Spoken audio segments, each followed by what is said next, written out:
Always be very customer centric, but you own your product roadmap and never your customers.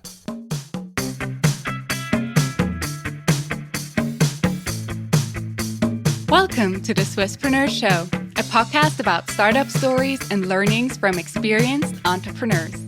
Here's your host, Sylvan.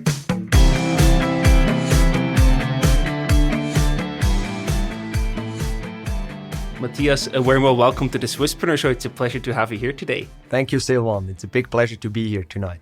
You're a successful founder, a board member, and also a startup investor. So that's quite an impressive journey. I'm sure we have a lot to talk about. And we do want to start with your personal background first. If you had to sum up your life in 10-year spans, you mentioned that to me in the prep call, there are always different 10-year spans. Can you talk a bit more about the different spans of your life that you experienced so far? Yeah, I think it's when I explain to people who don't know me, my life, I kind of like to break it down in chapters, and that's why I came up with these decade steps. Well, I cheat a bit because the first decade is only 5 years. That's when I learned how to walk and talk. Not too many memories, but I think a very good early childhood. And then from the age 5 to 15, I was a complete different person to the one everyone knows me by today. I was very shy. I was very introverted. I just played by the rules. That means all I cared about is being correct and good in school and be correct and good in sports. That means I played the sport my dad already played, which was team handball, and tried to be as good as I could there. Mm-hmm. And in school, in the end, I choose my Matura typus by what my best friend back then did. So I did not really have my own will, my decision power, etc. I was just following mainstream and trying to be the best in that sense. Then big change for me from the age to 15 to 25. I think biggest single event was my foreign exchange year I did at the age of 17 when I went to the US, and I kind of thought, hey, I probably should more think about who I am and what I want to achieve in my life.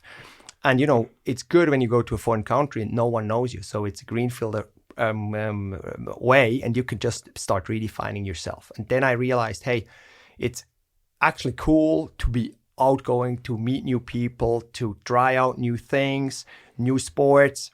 And of course, having my sporty background and being good in academics helped me, to adapt quickly to life, to make friends, etc. But it was not that. The main thing was, hey, there is other stuff I can do, I can learn. It's about risk-taking, getting to know more people, and not just follow the rules. So that, I think, for my entrepreneurial spirit, that was the thing that changed. And then I came back, finished my Matura, and then decided to go to Zurich to study. So ETH was my university I picked, and environmental science was the degree. Environmental science, definitely because the year between Matura and starting university, I took 1 year out. Mm-hmm. Good advice for everyone, do that.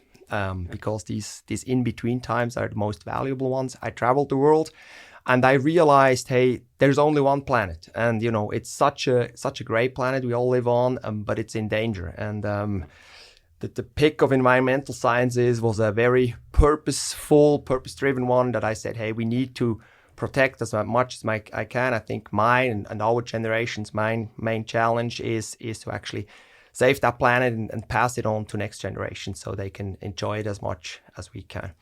So that was kind of there in between. Then I finished till 25, and that felt really, really self-confident about my redefinition. I still did a lot of sports, and I still wanted to be good at school, but there was a lot more to my personality by then. Then next decade, 25 to 35, was actually starting to work or to really work. And that was when I worked for UNIC. I kept playing handball. I was running the handball club as a president. So there was entrepreneurial experience already there. Mm-hmm. I learned many more sports like kite surfing, kept on traveling, kept on learning other languages and seeing other cultures. So still a very broad, packing my backpack with many experience. From 35 to 45, when it really came down to when I said, now it's time to focus, and that was true for the private life. So I started my family. I'm having 3 kids. That was in this decade. And also business-wise, when I said, hey, we want to try, when I say we, and we talk about it, Simon and myself, who actually founded 2 companies at the beginning of this decade. First was a consulting company, and then the second one, Qumram, the software company, which actually had a scalable business model, and that's what we did. And that's till 3 years ago. Now I'm 48, and I would say the next decade is again broadening up, widening up, using that focused experience from the previous decade to actually pass that on and enjoying again the broadness, because what I really realized, to be laser focused, you need to be that in certain periods of life. For myself, I cannot be that all the time because I gain a lot of energy from doing different things at the same time. I can definitely relate to that. So I think there's already so much wisdom in just that beginning, and also very interesting. I never had any guest in here that actually split his life or introduction decade. So that's a very refreshing take. Thank you for that. Yeah, you're welcome. And I wonder, you mentioned, going between broad, then being very specific and laser focused, and now there's a more broad period coming up again. How do you actually decide it when you want to go very specific and focus on just one thing? What helped you to really focus on that specific thing? Well, I think for the family matter, biology, because we had our 3 children in very short distance, and it just, it takes a lot of energy and focus to get that going. And I mean, I'm a co-founder there as well, but I mean, there all the credit goes to my wife, who was the operational leader in that. And the second one is, that was more a cognitive decision. That's not nature. It was a dream to have an enterprise and try everything I can with all the energy and all the focus and bring that to a success, which in our case was the exit, having the finish line, the exit in mind from the start. And that's what we went for. Yeah, Simon told us in his episode that the exit was actually planned from day one. That was always your goal, to create a company and make a successful exit to also make money out of that. Yeah. I mean, we knew we can be good at different things, but for us, the enterprise was to have a scalable business model which generates enough value that, someone is interested enough to actually offer some money and buy us, right? Right. And in that regard, it seems that to make money as an entrepreneur or to be successful as an entrepreneur, you need to have this certain focus, this laser focus. So I just want to highlight or ask questions about how is this intergame or interchange between going very broad to probably understand where you want to focus on, to then be able to make enough money as an entrepreneur to then live a more broad life again. How would you describe that, interference, the relationship between going broad and going specific? A super good question. And I don't have the proper and one and only answer, because, of course, being an entrepreneur per se is a very broad discipline. True. So it's more from a mental framework where I said, hey, everything, all my priorities either go to Qumram or family. And there was no 3rd, 4th, 5th priority. Yeah. And, that's when I go running, my thoughts before actually I could kind of flow away and empty my brain, or taking a shower or waking up in the morning. It was always one of those 2 topics. Yeah. And that's, to be in that mental state, to always have that and make it not too heavy. I mean, that's then the art of being an entrepreneur, and we talk about this later, to actually not, that the burden on your shoulder is not too heavy, because it's always top of your mind and you always need to think to success, what is the next win, etc. Yeah. Got it. So there's no final answer, but you probably go with the flow, and you feel when it's time to focus and when it's time to go broad. But I think you also have to take a decision, because like for me, and I think Simon as well, by nature, we are broad. Mm-hmm. We're generalists. And we would always, see other options, 3 other opportunities. Right. So for us, it was really a mental decision, and you know, we had to remind one another every now and then that all we do right now is Qumram. Yeah, how do you actually deal with these challenges? Because I can imagine, you know, if things don't go as planned, and then you might think, hey, maybe I do some little things on the side, or I do something else on top of Qumram. You know, how did you kept going and also kept the focus on both of you?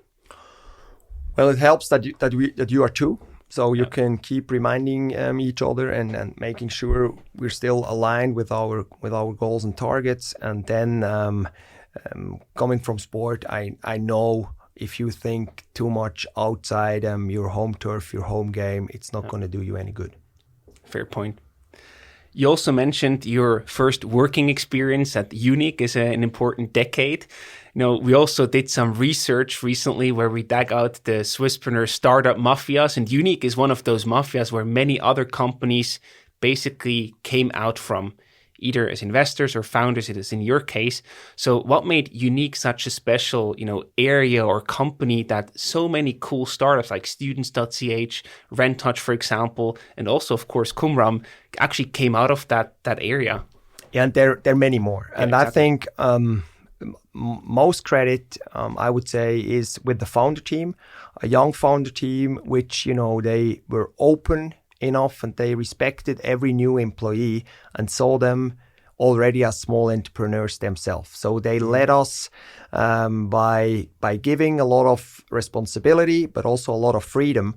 And so all the first hires were actually entrepreneurial types, and we didn't have to have a certain education or background, just willingness to be part of the journey. So that credit to the founder team. And then the second one is really the first HR lady who got hired was Daniela Schläpfer, and I think a lot of credit goes to her because she did in the hiring process and also in the employee coaching process, she really valued the entrepreneurial spirit super high. Mm-hmm. And then the entire HR team followed that, and I think that's in the end the second secret sauce of that UNIC Mafia. Got it. And yeah, you also met Simon, your co-founder there. So what actually then led to the two of you to start a company together? What made him the right co-founder, basically?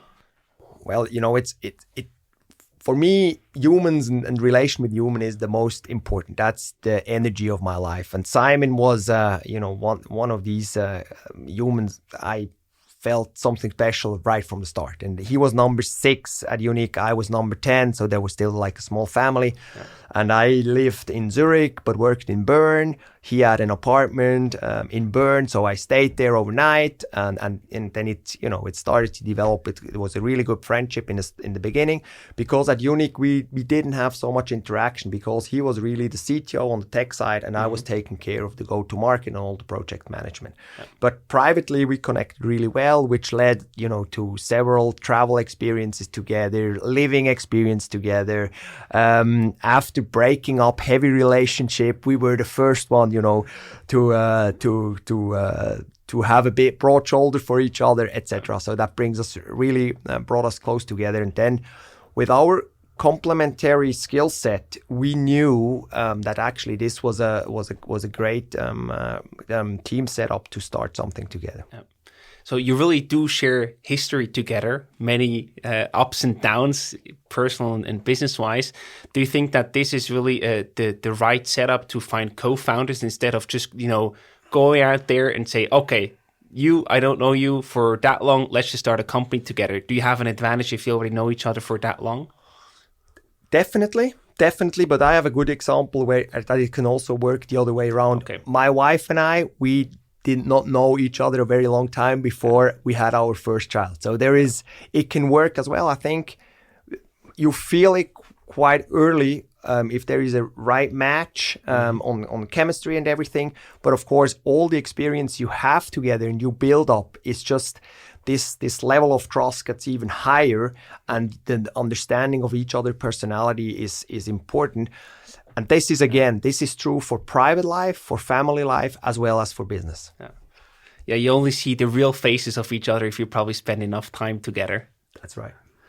So we, of course, also covered the journey with Simon's episode, but I think it's still important to give people some context. So please walk us a bit through what Qumram exactly did. What problem did you solve? What was the first idea that you were basically working on together? Well, we said, look, internet is so important. Websites are so important. So probably someone needs to record them in case someone needs to know what happened in the past or what was written in the past on the website. You can recall that. And first we did that on static content. For example, what were the conditions of this bank 12 months ago? So you could watch that again. Nice. And then the second step and the evolution of the product was not just what is the static content, but what actually were the users doing on that e-shop, on that banking application. And that's what it's called behavior analytics or user session recording. And that's then the second part. Got it. And why was actually the timing right to start Qumram in 2010? Because the timing is always a very big question, but that is also easily overlooked to a certain degree. No, and we'll get to back. So the financial crisis in 2008, 2009 was a big help for us because we were focusing on financial services, and the entire compliance and regulation increase was dramatically by then. And then the internet was growing, so all the banks knew they had to do more mobile, more website, etc. So 2010 was definitely the right moment to start with this kind of idea and also to pick financial services of one of the target industries. Yeah, got it. And, you basically had a good career going on at UNIC. You then started the consulting company together before building Qumram. So what actually led you to the conclusion to jump into being self-employed or into entrepreneurship instead of just going for a ongoing corporate career that would probably take you in a very good spot if you just stay there long enough? No, as I said, having that experience in the US and going to new ventures, new ideas, and I had to try something out. I knew that always. It could have been sport, but it definitely was the entrepreneurial idea which attracted me most by then. And the consulting company, we started from the beginning just as a base company to give us enough freedom to think about other ideas. And Simon told you, he had many ideas, but Qumram was the one I jumped on and said, yeah, this one will bring to the Champions League. Yeah. Walk us through these days. Like, how much do they actually work? Because you still need time and also room to think, right? If you want to come up with a compelling business idea.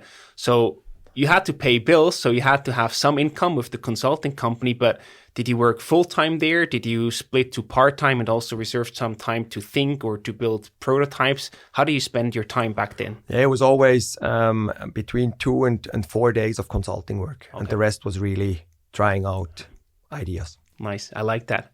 And then when was the feeling that you say, hey, now we really found something and now we need to go into that full-time and double down on that? When was that moment?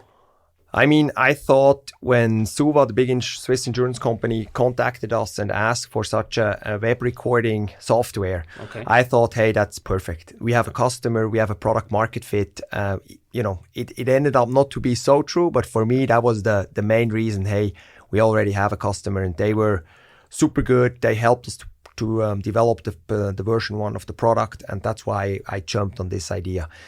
Did I really think if that was my passion, if that was the purpose of my life? No, but I saw there is a market fit.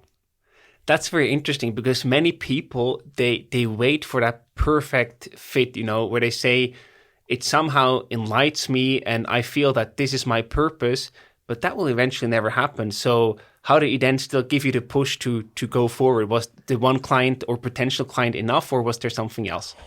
No, I mean, there was the market situation we touched upon before where we had the financial crisis. So I saw also the market opportunity. And in the end, it was like, no, I want to build a company in a B2B SaaS model that was already a bit in the back because we thought that we can scale. Mm-hmm. I knew with Simon's skill set, I have the right co-founder to do this. Yeah. And you can start in the Swiss market. If you focus on banks, there is actually probably the only market besides pharmaceutical where you actually have enough enterprises to at least get you started.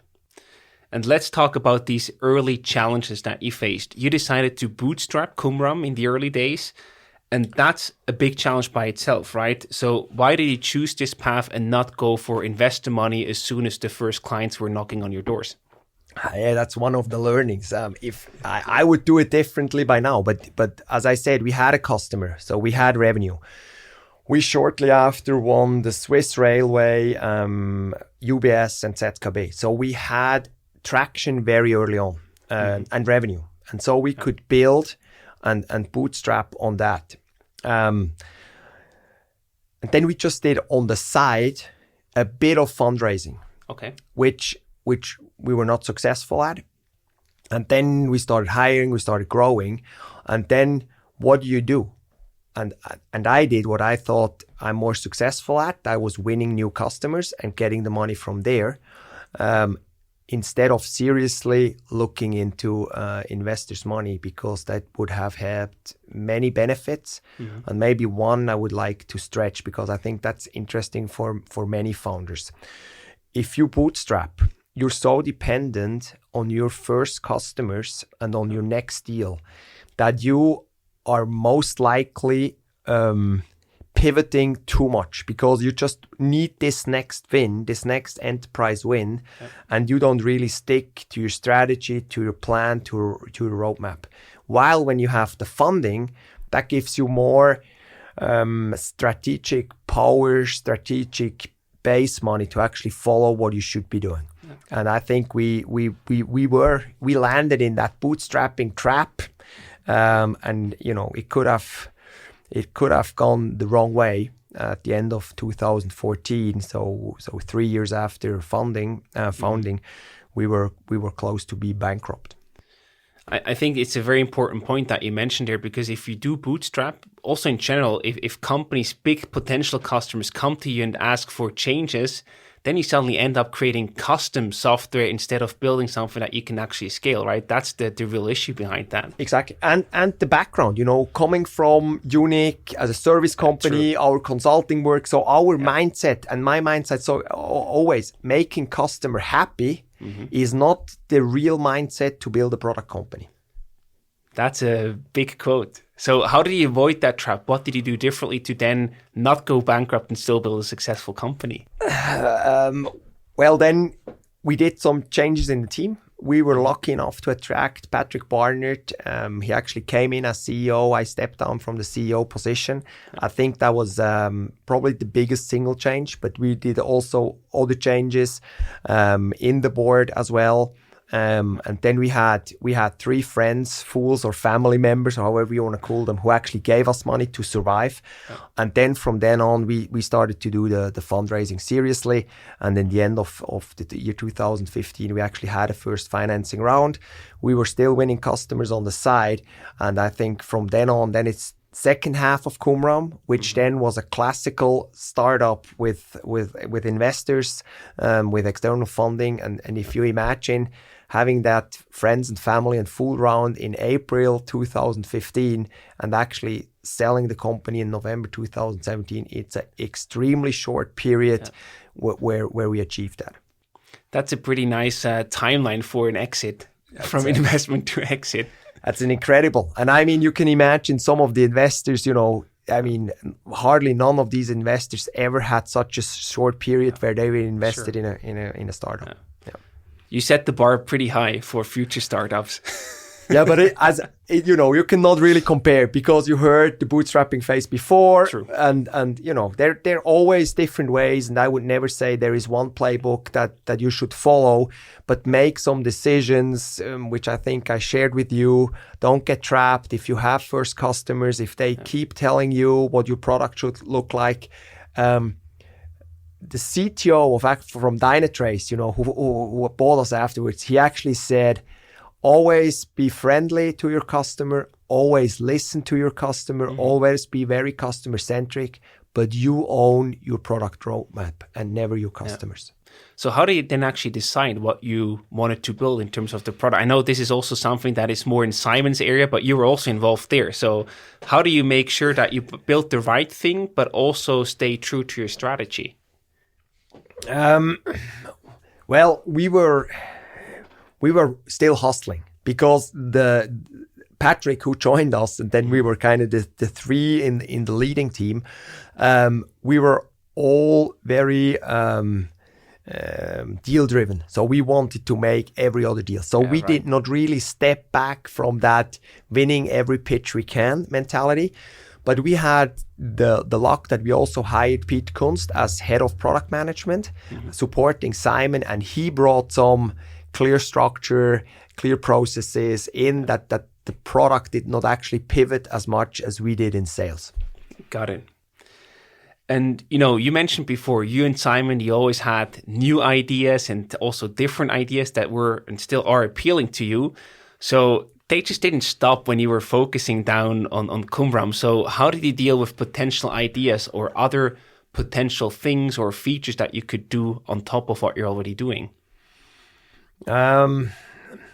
Well, sometimes we just developed and tried them out. Okay, and that's a good way. Yeah, and failed fast. Pretty resource intense, I can imagine. Exactly, and that's in the end, that's it goes on the extra hours. You cannot do that on the side, but for our personalities, we needed that. And I mean, on the product side, there's a good example. All of a sudden the banks were starting to communicate over WhatsApp, the investment bankers. So we said, hey, it would be cool if we could record WhatsApp. And that was actually not our strategy to record third-party and platforms. But Simon was so quick with his team in Barcelona. So they did that. We announced it. Our marketing team then in London, they were so good in creating a lot of noise. So we announced that we got a lot of publicity. And that's why I say, look, were we then with the investors a lot more strategic? We probably should have been, but you cannot really change that DNA. And the Qumram DNA was just going and trying out many things. And that's also a good lesson learned.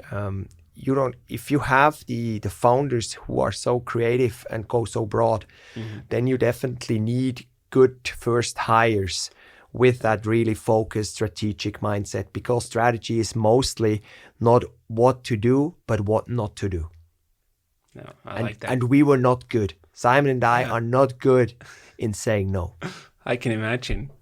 But that's a really interesting learning. So understand yourself first. And I think they also, your trips to the US helped a lot, to better understand who are you, what's important to you, to then understand yourself and then accommodate in the hiring and the team setup to compensate for the things where you might not be that good at, or where you might have some drawbacks, where this isn't something that I'm super good at or that I like doing. So we need someone else on the team who is actually enjoying that and who is world class at doing that. Yeah. And maybe to take that broader for everyone, diversity really matters. And I think, you had podcasts with Valerie, for example, who was really strong on diversity. And I think everything she said, I would sign immediately. And we tried to do that as well. So, for example, then the leadership team in these last 2 years, we were 6, and 2 of them were female. I think that's one diversity aspect, but also the one on the employee side. I think at the end we were close to 40 employees, including the freelancers by the exit. And I think we once counted we were 20 or 21 nationalities, and the languages we spoke. And it helps.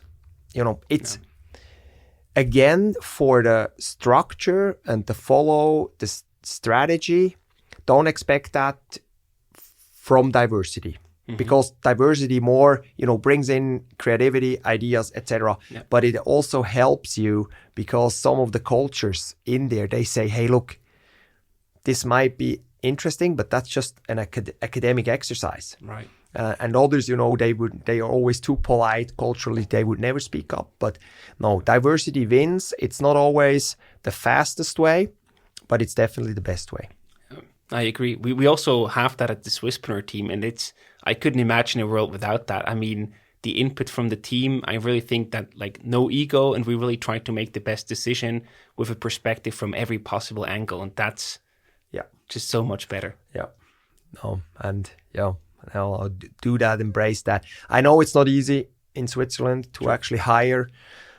We heard that on your episodes before, and to actually hire here. But sometimes we had to go abroad. So we had our development centers outside of Switzerland, which is also a feasible way.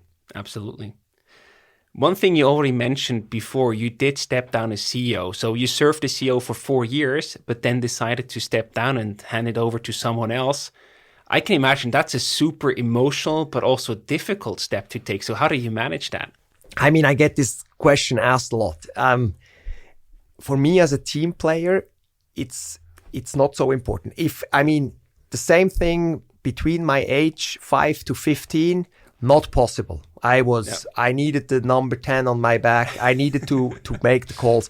But that's part of the evolution of my personality. Now I just want to be on winning teams. And it doesn't matter if I'm the playmaker, if I'm the CEO. I just want to help the team to be better. And at the stage we were, the load on my shoulders was just too big.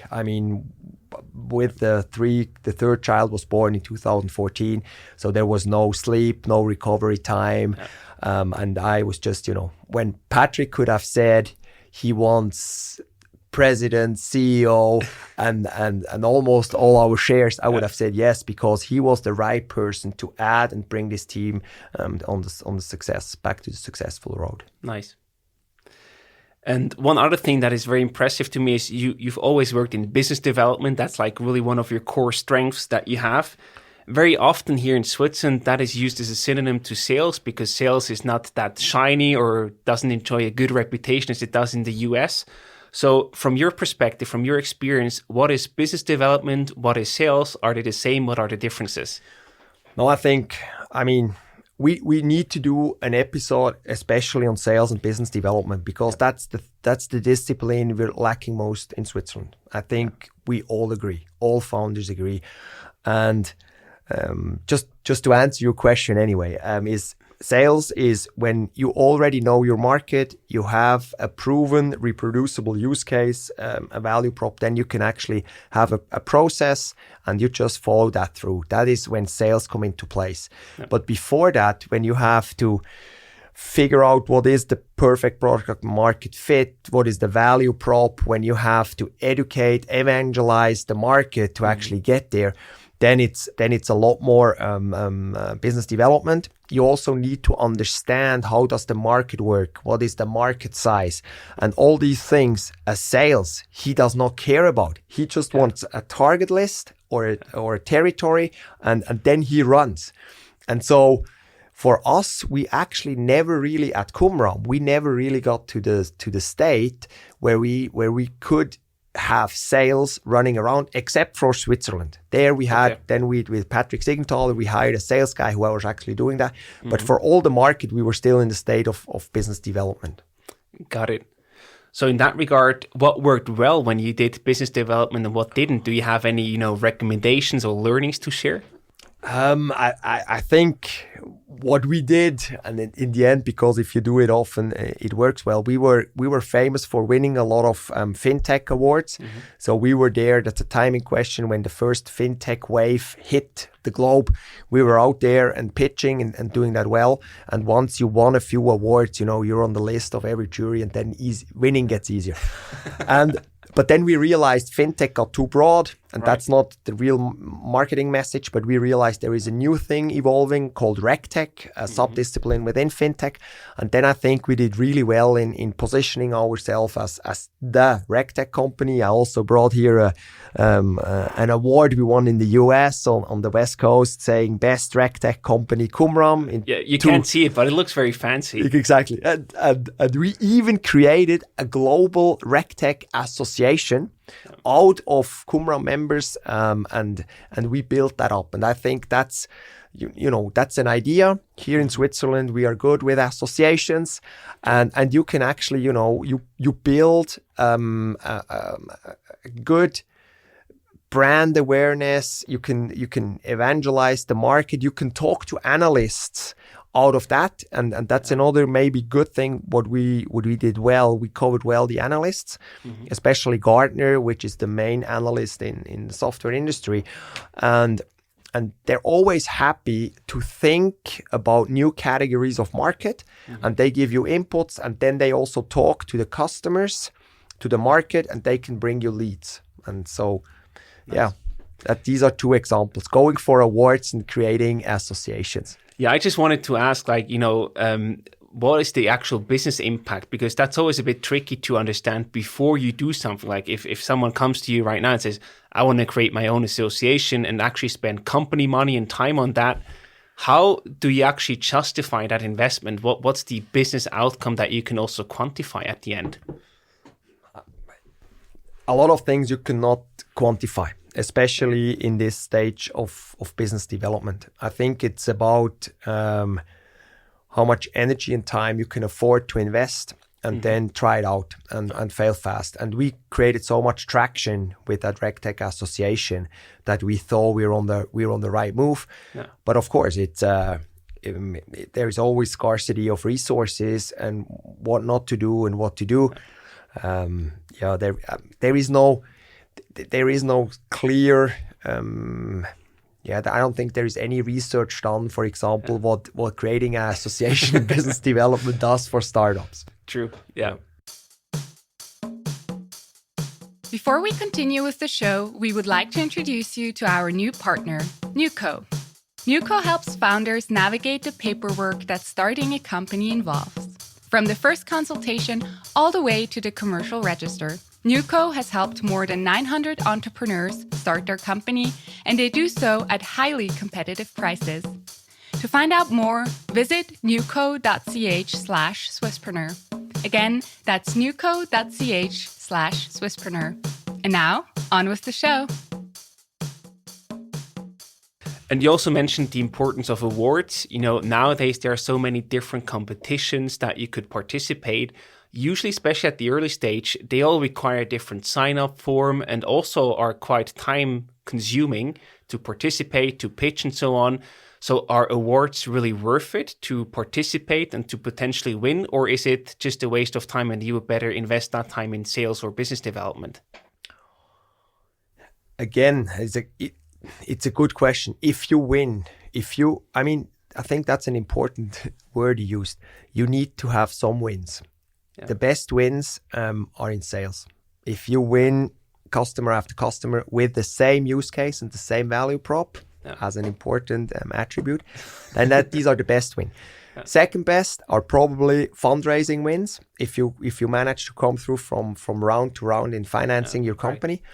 And then it's the next level down is winning awards, winning great partners, winning great employees is definitely higher up in the ladder than the awards. It's probably maybe it's even the top win you need to achieve.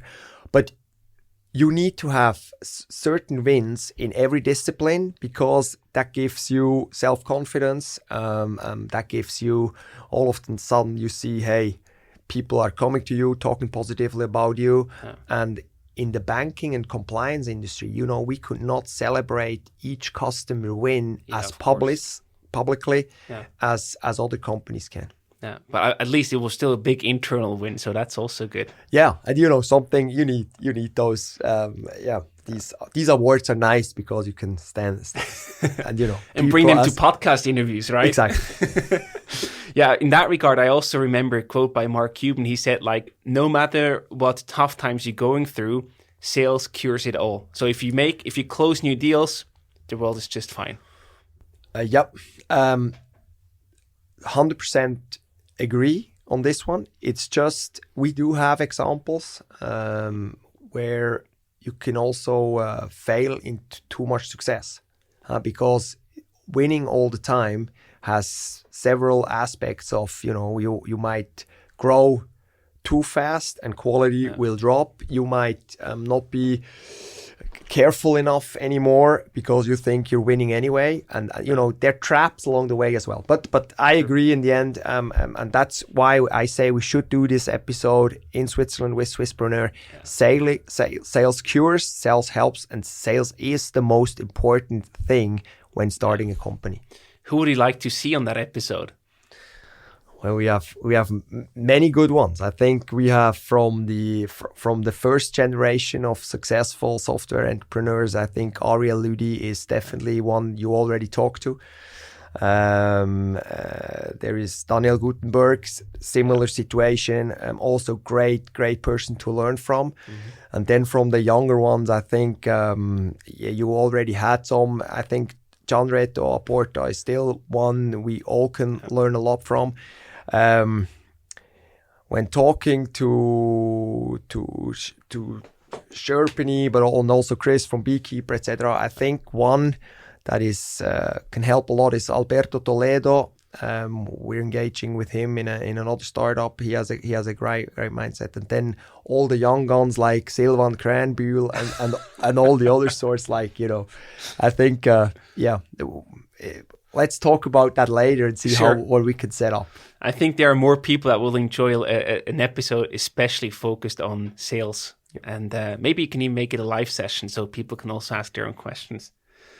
So, talking about also challenges is usually also associated with opponents. So in the prep call, you mentioned something very interesting to me. You said the biggest opponents along the way were basically you yourself. So you and Simon, you were your own biggest opponents. Please explain that. Again, one thing is too many ideas, not enough strategic thinking, too strong on tactical wins. Then not really investing enough time in a proper product market fit and in a repeatable value proposition. That was the problem with the bootstrapping we already touched on. I think these are the two main points from our side. But of course, fortunately enough, we had competitors, which was great, especially in the session recording and replay field, and they also helped us in some sorts to make us comparable. But then again, it was more about beating them. And when you go on a pitch, then you beat them with extra features and not always with the strategic vision. And Fair point. Now, talking about opponents usually also leads to the questions, who are your supporters? You already mentioned a few. You had, of course, your clients from day one, your employees, but also important partners and your own network. So please focus a bit more on partners and network. In what way were they supporters? Yeah, I think we quite often forget we have super strong software development companies in Switzerland. I want to name three. But there are more. It's Ad Novum, it's Ergon, and it's etc. And they were helping. In our case, it was Ad Novum, but also we partner with Ergon in different areas. Ergon helps big time for VIAC, for example. So there are many cases, and it's incredible. These are the smartest software engineers, and they develop individual software for the big Swiss customers and abroad. But how open they were in our case with supporting us, and they are in other case. I think it's a big shout out to them here in this episode for once. Nice. Yeah. That's actually something that I think is underestimated, that we have such big talent available here in Switzerland. So how do you actually work with them? Do you have the money to pay them? Because I can imagine they're probably not that cheap. Do you find an equity deal, or how do you actually collaborate with such a company? I think it's individual again. In our case, when we were bootstrapping, we didn't have any spare cash, and the equity deal actually was not part of the possibilities for Ad Novum back then. So what they just offered us was a super fair deal, and part of it went into a loan, very classical, and part of it actually only got paid back with the exit, but everything got paid back. So that's important. Yeah. Cool. But I think that's really also think about that strategic option. You don't always have to outsource it or just hire a few people and then try to make it with your small team. There's actually much more power available. And in that regard, when does it make sense to partner up with such a developing company like Ad Novum in your case? Talk to them anyhow, because as you said, they're the best talent. They've seen so many things. They're in the field. They now also have startup experience, which they probably did not have in as much when we contacted them. But they're great, and and then you will see they will share. They're all engineer-minded, but also business-minded people, and it doesn't necessarily need to lead to a joint project, but just the exchange. And I think here in Switzerland, that's what we're also lacking, is just this openness and exchange and just talk to each other, and not just within your own bubble and ecosystem. Yeah. Of course, all the startup founders talk to each other, but hey, it doesn't mean if someone works in a corporate for many years, he's a bad person or you don't get along with. You learn actually more. Again, that's a diversity topic. Talk to people who are outside your own bubble. Yeah, very good recommendation once again. And you also mentioned network. So your personal network, you built a good personal network during your time at UNIC. I just wonder, in what way was that personal network helping you to get Qumram off the ground? And in what way did you actually build that? Was there any strategic rationale behind that, or you have any tips of how to approach that?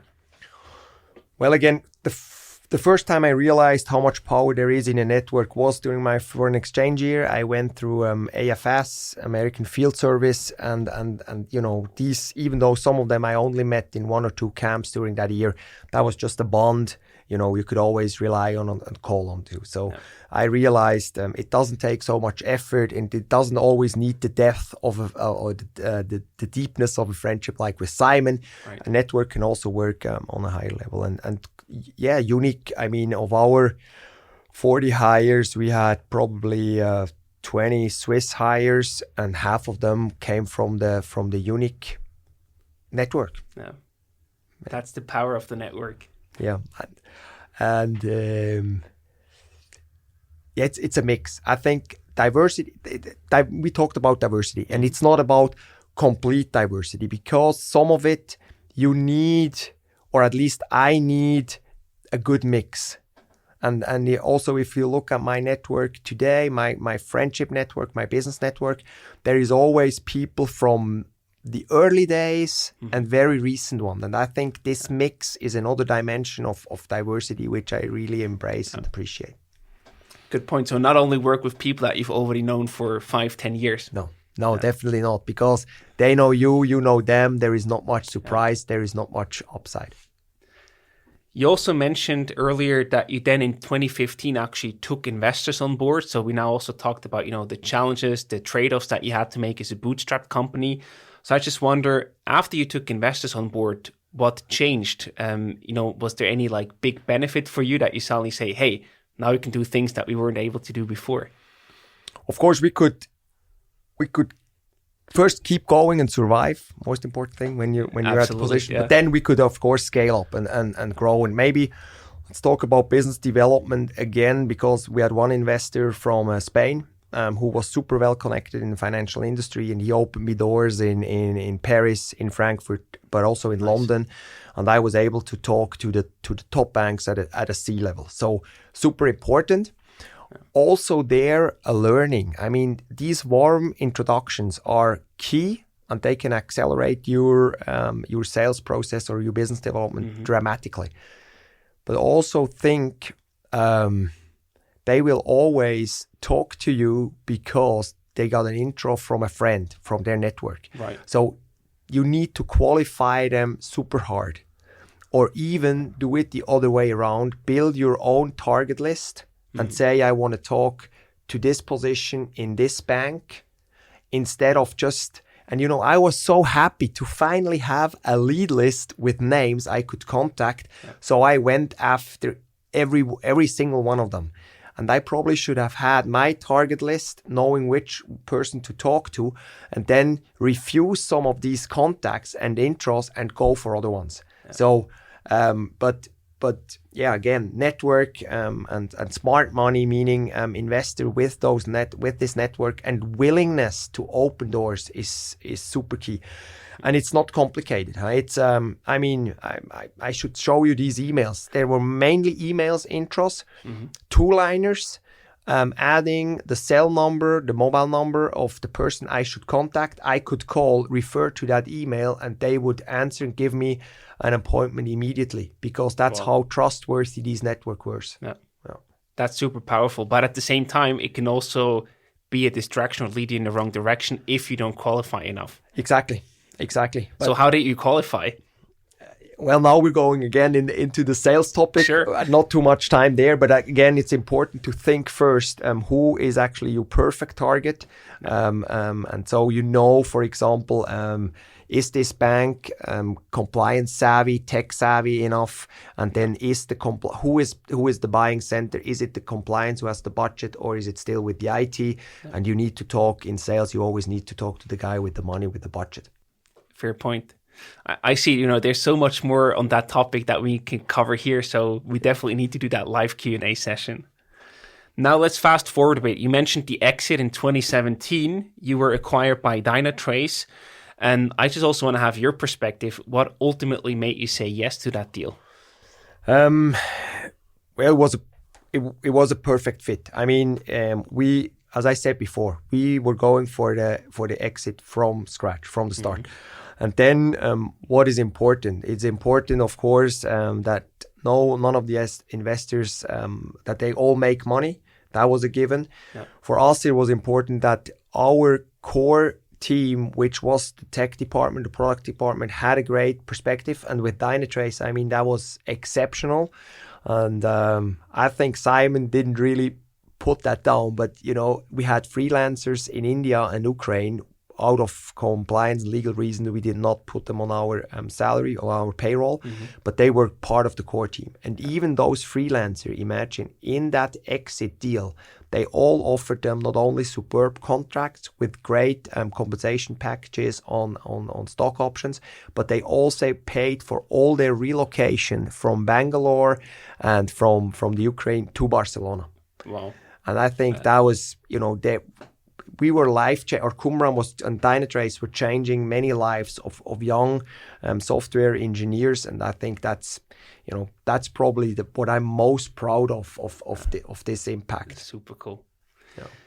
And you mentioned again the exit was always planned from day one. Basically, did you have a specific number in mind where you said we want to sell a company for that amount, or we personally want to make that amount? Was there any numbers game in that regard? I mean, we had this famous note sheet I once did for my wife, and I showed it to Simon. But to be honest, no, we did not have. And okay. I think that's another advice I would give the founders. Write that down and be clear and transparent, especially with your board, with your investors, and in the best case, also with your employees. And make them part of this journey and show them their benefits from an exit as well. Mm-hmm. Because I can tell, and I didn't expect that. The earnout period at Dynatrace was actually a great experience, which I never thought of before. Right. And I think it's wrong what we hear quite often, that this day after the exit, day after the celebration, it's a bad wake up. I think you have had great examples also here in your call from Carbon Delta, for example, where and I have many of those, where actually because they pick up your idea, they pick up your brain, they pick up your team, they like that and they want to bring that to a next level. And I think a lot of the M&A deals we hear is just not good matches. Mm. And I think when it's mainly just going for the best possible price, you might not find the best possible fit, and then the earnout gets a bit rough. I can imagine. So if you had to go back to the beginning of Qumram, if you had to write down a number, that you say, we want to sell for that amount, what would we have written down? No, Simon and I, we always said it doesn't matter. It matters personally on our wallet that we kind of have the freedom to afterwards, at least for 10, 15 years, not to worry about income and probably have and have the possibility to live from a passive income. Yeah. And so that was us. But as I said, an absolute number, I would not write that down because it always depends, but the finish line also should have a certain time period, because especially if you run for a certain time, and especially in Switzerland, I think we're all good in marathon. All our startup entrepreneurs, we just like to stick to this one idea, and I think fail fast, or succeed fast, and it doesn't always have to be the unicorn company. I think that's another myth. It's also a great success, and I see that in our example, to have an exit, which was also financially successful, but it's not a unicorn exit. Makes sense. And I just like to talk about numbers, So if you think about personal freedom, how much money do you actually need? I mean, you have family and everything. Do you need like 2 million, 5 million, 10 million? What's like a good number to aspire or aim for? I always say 4 million.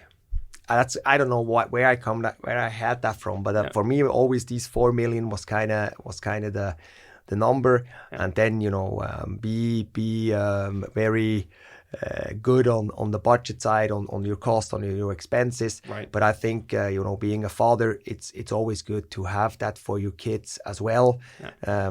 Going back maybe to the travel experience, I think when growing up or when traveling, if you go on a low budget, if you don't have extra money to spend, it's a different journey. It's a more mindful journey.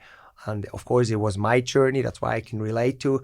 But I like that. And, keeping that in mind, I would always say, never spoil young entrepreneurs, never spoil founders. That's also an advice to all the investors. I think in theory, they all know, but sometimes there's too much money. Too much money is not helpful.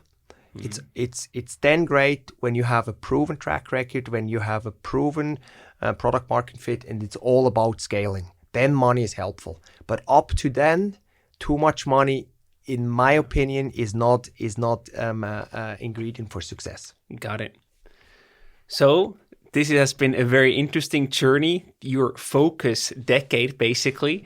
Now we want to also talk about the more broad decades that are in the making or about to come. Since you've basically left Dynatrace after the exit, the earnout, you've then also been an active investor, advisor, and board member. And you invested in companies like Autumnfit or ThreadRate. Why do you basically invest in startups? I mean, we haven't talked about my parents, but both my parents are teachers, primary school teachers. I did a teacher's degree as well at the ETH. And I think for me, passing on experience and teaching others or enabling others is what I really care about and have a passion for. And then it's just normal, just what we do today, sharing this and actually, I believe action is worth more than words. So actually being part of their journey is what I want to do. In 2017, end of 2017, if you would have asked me, I probably would have said, no, hey, I just need to recover. But then I realized already a few months later, hey, no, there is energy, there is money. Let's start helping and enabling and supporting others. You got it. And you also invested in other startup funds like Wingman Ventures or Übermorgen Ventures. So why do you also do that and not just invest all your money by yourself? Yeah, I think first is topics. I have like 3 topics I invest in. That's the software industry, especially B2B SaaS, because that's what I know. Then it's what I care most about in the end, also for my kids, is the environmental topic. There is definitely my engagement as a board member at Mathias and the Übermorgen investment. And then, of course, the health sport aspect, where there is just so much passion. That's Aurum and all the Kite Fund and the Chin Kites investments. Why not only direct investments? Again, I think I like to go broad. But, there is still limits. And the expectation from my wife and my kids at home are also that I spend some more time there. So going through funds just allows me to have an impact on more individual startups and not having so much time to allocate to each one of them. Got it. And in that regard, we talked about being broad, being specific, laser focused, being broad. So what happens after this being more broad time that you have right now? Do you plan to start another company and go more laser focused again, or what are your plans? I mean, I already started. I was co-founding together with Thomas Dübendorfer and the real two founders, ThreadRay. We were there in the founding team at the Kite Fund company. There was actually Simon, Jonas Hiller, the former NHL goalkeeper, Pascal Mattis, managing director and founder of Wingman. So we already founded more companies. But as you hear, there I am only a small founder. I'm not the main founder anymore. So this is already happening. And I also am engaging a bit focused now, more focused on two companies, which one is ThreadRay, where I really help to establish that business development because it's a deep tech company till now. And now we're doing first steps in the go to market. And Aurum Fit, as you are also a customer of, I think this is one of the top companies we will hear a lot of the next few years in Switzerland.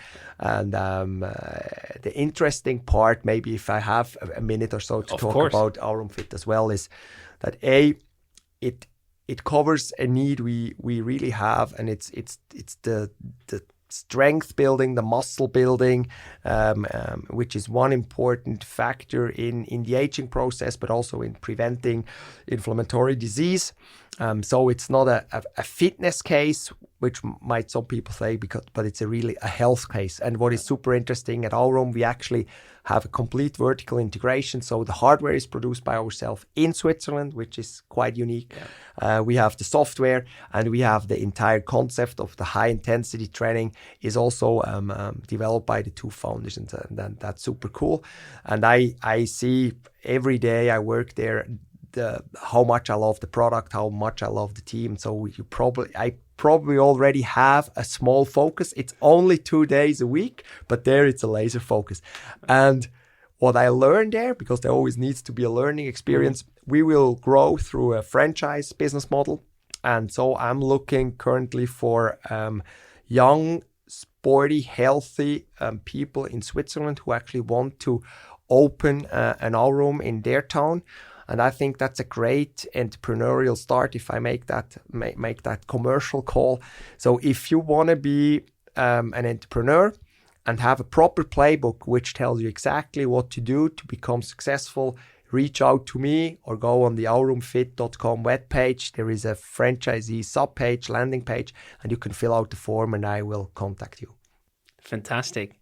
Yeah, I think I would actually open one myself if I didn't already have a really cool project going on.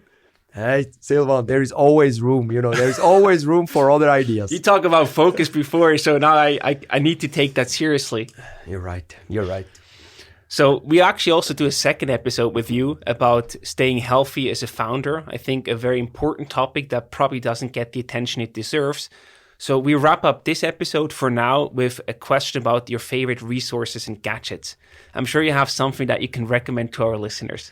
Yeah, I would like to recommend 3 books and then another reading device, which is traditional books. I actually like to read them still on paper, even though some I listen to and some I also have digitally. The first of one is Vagabonds. That's a travel book by Rolf Potts, and I think he describes really well what entrepreneurial adventures and traveling have in common. And I can just really relate to, because I did a lot of traveling before starting my entrepreneurial career, and it helped me much. And Tim Ferriss is actually one of the ones who helped him to promote, and Tim Ferriss is one I like really in providing tools for entrepreneurs. So nice. That's one recommendation.